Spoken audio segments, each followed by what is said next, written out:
Hello, my name's Emily, and I'm a 29-year-old mom to a son named Jeremy. He is the light of my life, and I'm so happy to call him mine. Unfortunately, there was a point in time when this was in question, and I was put in a dilemma by my husband, Richard. Ever since Richard and I had Jeremy, he'd been colder and more distant. This coincided with his sister's awful diagnosis that she received at the hospital. Anna was infertile. This news came as a big shock to everyone, especially because Anna wanted children of her own. But alas, her hopes were dashed when the doctors found out this awful news. It was indeed disheartening, and Richard and Anna were super close, so it was also negatively impacting Richard. Part of me believes that the reason why he grew cold and distant towards us, and Jeremy in particular, is because Jeremy reminded him of what his sister couldn't have. Perhaps every time he saw Jeremy, he was reminded that he wouldn't have any cousins to play with because he couldn't. Unfortunately, the distance and coldness continued to grow and grow until we were living with a man that we didn't even recognize anymore. Mommy, why is Daddy being so mean? He doesn't want to play anymore. Does he hate us? Sweetie, he doesn't hate us, not one bit. He loves us so much. He's just got a lot on his plate right now. I hated feeling like a liar to my son. The truth was, I didn't even know if Richard still loved us. He didn't even make an effort to cater to us for our birthdays when they arrived. I could allow him to forget my birthday, but forgetting Jeremy's? That was unforgivable. Jeremy was devastated. Why did Daddy forget my birthday? Don't you worry, I will talk to him about it, and he will make it up to you. I was livid. I had to set this man straight and knock some sense into his head. How dare you forget his birthday? It was the one thing that you could do for him since you are no longer around. What are you talking about? Jeremy's birthday. How could you forget?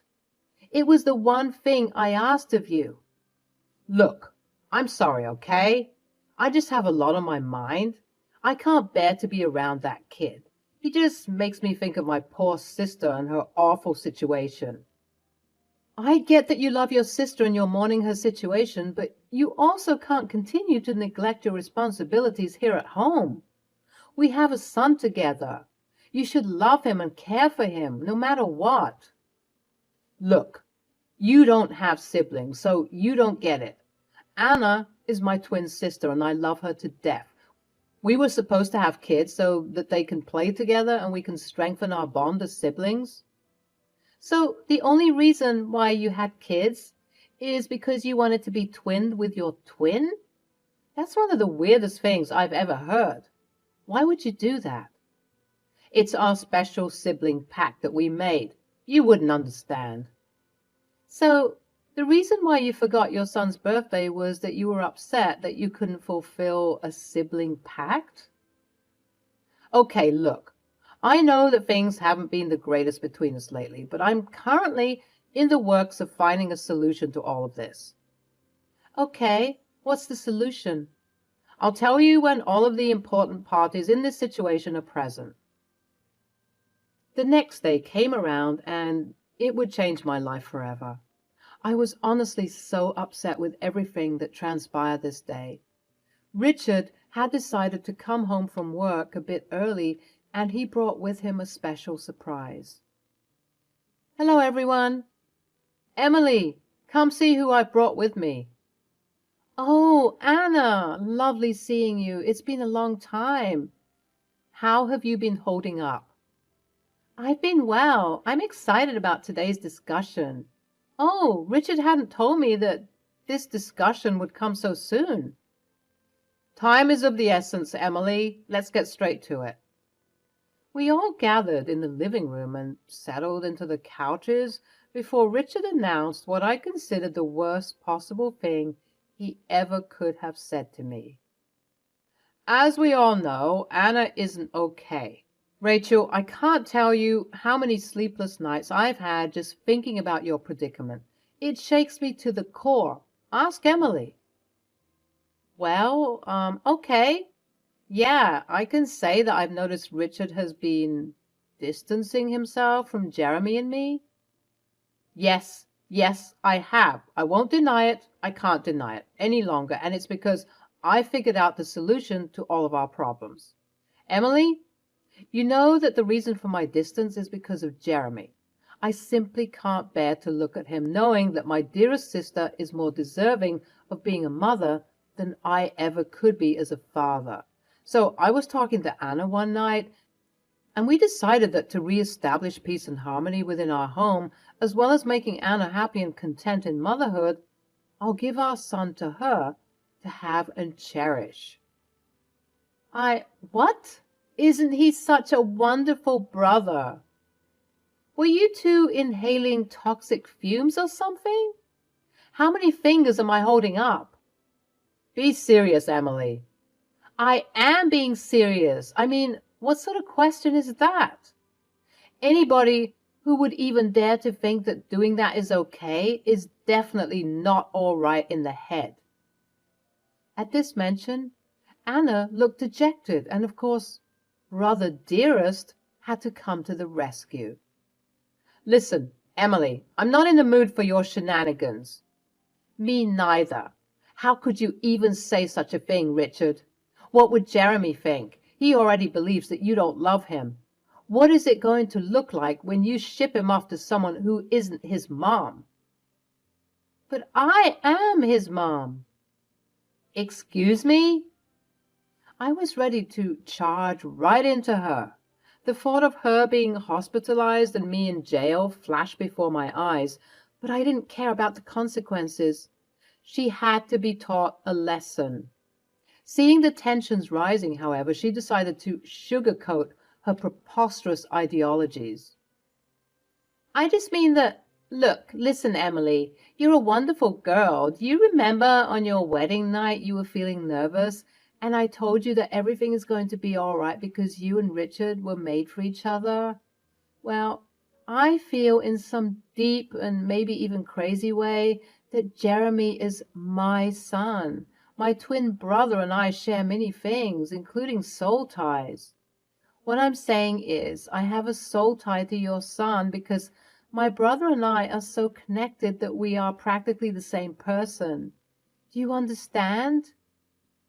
I understand that I'm about to knock your teeth down your throat if you keep spewing nonsense. Emily, calm down. Think about it. Really think about it. Why else do I feel like I don't have a connection with Jeremy? Gee, I don't know. Maybe it's because you actively avoid communicating and connecting with your son? Or it could be that he was never meant to be my son in the first place. He was always meant to be Anna's. I think I'm about to pass out. You wouldn't understand. You don't share a connection like we do. You two are sick. If I hadn't made it clear enough, there is no way in hell that you're going to take Jeremy from me. You'd have to kill me first. If you don't do this, I'm sorry, but we're going to have to get a divorce. What? Are you being serious right now? Are you hearing the words that are coming out of your mouth? And I'm being so serious too. If you don't agree with this new arrangement, I'm divorcing you. And because I have way more money than you do, I'll get custody of Jeremy. We could do this the easy way or the hard way. I got up and spat right in Richard's face. You want to get a divorce? Fine, let's do it. You'll be doing Jeremy and me a favor. Your family is unwell. So, as a final piece of spousal advice, I urge you two to seek some serious help and some strong prescription medication to help you with your delusions. I'm glad to finally be rid of you. I wish I saw the real you sooner. See you in court. And with that, I hurried to Jeremy, who was sleeping in his room. Mommy, what's going on? Hey, sleepyhead, I'm so sorry for waking you up, but we need to go. Go? Go where? Well, because you're my special baby, I wanted to spoil you. Do you remember that hotel we went to a couple of months ago? Uh-huh. The one with the pool and the monkey bars? The very one, baby. We're going to go there right now, but you have to be very quick in packing your things, okay? Mommy will help you, but Mommy also needs to pack. What about Daddy? Can Daddy help us? Or is he too busy again? Daddy can't come with us to the hotel today, sweetie. Why not? I want Daddy to come. I know, baby. Maybe sometimes we can come to visit Daddy at home while you and I are having loads of fun at the hotel. Okay. Jeremy was obviously devastated. His little mind couldn't even begin to comprehend the idiocy I witnessed today, even if I tried to tell him the whole truth. As if I was on autopilot, my body began to move hastily, packing up our essentials and heading to the car in the garage. As I was beginning to pull out of the driveway, I saw Richard and Anna in the driveway, attempting to stop us, but I didn't care. I drove off at full speed, silently waving goodbye to a life I once knew. Jeremy and I arrived at the hotel and began to lodge there. As much as I tried to keep him entertained for the week that he had already spent there, his cries for his father grew and grew each day they were apart. I didn't know what else to do. I knew that I had to face my demons. The last time Richard and I talked was when I heard that horrid news a week ago. He didn't even bother to text or call or check up on us. Anna, on the other hand, was appearing to be the good cop in this situation by letting me know how worried they were for us, and that I needed to come back home to sort this issue out. But in my eyes, there was absolutely nothing to sort out. What sort of maniac proposes such a thought? I was still trying to rack my brain, but the first thing I needed to do was to talk to my baby. Jeremy, my darling, I know you've been asking about Daddy a lot lately, and well, there's no easy way for me to say this, but Daddy is trying to take you away from me and put you in the hands of Auntie Anna.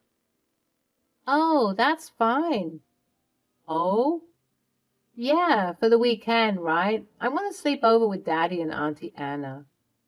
No, baby, that's not what I mean. Daddy and Auntie Anna are trying to take you away from me forever. Forever? But I don't want to stay with her forever. I know, baby, and that's why I brought you here, so that we can avoid you being taken away by them. I'm scared, Mommy. Are they going to take me away from you? You listen to me, all right? As long as I'm breathing, no one will ever so much as think to take you away from me again. Do you hear me? I am always going to be with you. Whether or not Jeremy's fast reception of the news was due to a lack of understanding or an abundant and sufficient enough understanding, I will never know. I just knew that I was grateful for his apparent cooperation at the time. You know what they say, speak of the devil and he shall appear. Well, just as Jeremy and I had finished up our emotional and deep conversation, Richard called. I discreetly answered it. These games have run long enough. You know, the reason why I let you go that day is because I was being gracious. Yes, Emily, you should be thanking me. I thought that you'd have a couple of final days with your son before he goes to his rightful mother. But I'm afraid now my patience has worn thin. You're sick, and you're going to rot for what you're trying to do. You'll fail. You will always fail when it comes to doing what's best for Jeremy. Tell me where you are right now. I'm coming to get the kid. I'd rather walk on hot coals than tell you anything about my whereabouts. Jeremy isn't going anywhere unless it's with me. You got that through your sick and diseased skull? Grr, I'll see you in court, Emily. I didn't want to do this, I really didn't, but you forced my hand. I'm going to ruin you. You'll never see him again, I swear it. Game on, Richard. You'll regret this. I hung up the phone, panting and bewildered at just how quickly my life seemed to have turned upside down. I just wanted to do what's best for Jeremy. That's what I always wanted to do. But for some reason, Richard and Anna just couldn't see that. I started to think about how I can best handle this situation that ends up with me winning and Richard and Anna losing, big time. I paced and pondered and pondered and paced, and then it hit me. I began racking my brain for possible password combinations. I was going to get a little dirt as leverage. Richard was right earlier when he said that he would most likely get custody of Jeremy. When you have friends in high places, it's easy to sway the court of law in whichever direction one sees fit. I, unfortunately, had no such connection, so I was going to have to get dirt on Richard that was so wild, so big and crazy that no amount of schmoozing would get him a lighter sentence hearing. I was logging into his email, trying many different things like his birthday and my birthday. Even Jeremy's name and birthday came up to be incorrect. Then it hit me. I typed Anna's name into the box, and what do you know? It worked. It was getting spooky how obsessed he was with his sister. Even though I went into his account, being wary of his suspicious behavior with his sister, nothing could have prepared me for what I was about to see. When I typed in Anna in the search bar, I was bombarded with myriads of email chains and threads between them. There were thousands and thousands of conversations, and when I opened a couple to see what I'd find, I was completely petrified. In those email threads were Richard and Anna appearing to be engaging in some shady stuff, to say the least. As I dug deeper and deeper, it appeared to be some sort of occultist practice that they were engaging in. There were a bunch of scary pictures of seemingly random objects, and I noticed that all of their emails ended with, "Praise be to higher brother." Were these two part of some cult? As I continued to search for answers, it genuinely appeared that way. They were talking about some scary things like the Illuminati and the government. They had emails that were detailing some conspiracy theories. And last, but certainly not least, they were talking about making a sacrifice to this higher brother. My gut told me to search Jeremy in the search bar, and part of me wished I hadn't. There were hordes of emails, specifically between Anna and Richard, talking about Jeremy. Not only were they talking about whisking him away from me, but they were also planning on recruiting him and indoctrinating him into this sick practice. To say I was flabbergasted would be a complete understatement. But most of all, I was completely horrified. I was shaking with fear with all of the disturbing things I saw. I knew what I had to do. I had to expose this sick behavior so that Jeremy wouldn't be taken away from me. I gathered all the details I could and contacted my lawyer. I also accidentally leaked the news to Twitter, where people who were eager for the drama spread it far and wide. Before the day was done, the news had already garnered thousands of views. I was receiving messages and calls from both Richard and Anna, but I ignored them. Their angry death threats, I guess they suspected that I did this, only added fuel to the fire of justice that was about to consume them. Fast forward a couple of months, Jeremy and I moved out of the hotel to live with my mom, and the divorce proceedings were finalized. During the divorce, Richard was being tried for plotting to commit child endangerment, alongside his oh-so-lovely sister, of course.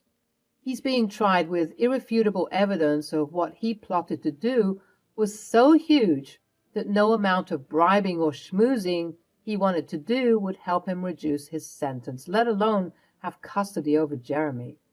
Richard and Anna did indeed do some jail time for their crimes, and I, in turn, was given the house to live in with Jeremy. He was all mine, as he always was. After discovering just how awful his father actually was, that blind love the innocent Jeremy had turned into logical aversion, my baby was learning that not everyone in his life has his best intentions at heart, even the people who are supposed to. Sometimes, especially at the beginning of the sentence, to rub salt in those already sore wounds, I would visit the penitentiary and pay a visit to my dear old ex-husband. You did this to me. No, Richard, you did this to yourself. I just wanted to sit and watch you crash and burn. Look, I'll change. I need you to go on the stand and say that you discovered that what you found was fake and that someone is conspiring against me. I can't be in here any longer. Oh, honey, it's been 7 days and you're supposed to be here for at least 5 more years. I'll get you for this. You'll rue the day you met me. If you so much as try to take Jeremy from me again, I'll dig up some more dirt and make sure you never leave this place. Got that? And with that, I would laugh my way out of the prison, all the while being grateful for the way that things turned out for me in the end. Because of the fame that was garnered overnight regarding Richard and Anna, who were now being dubbed as the sinister siblings of the sect, I was able to go on many interviews and even get various brand deals to share my story.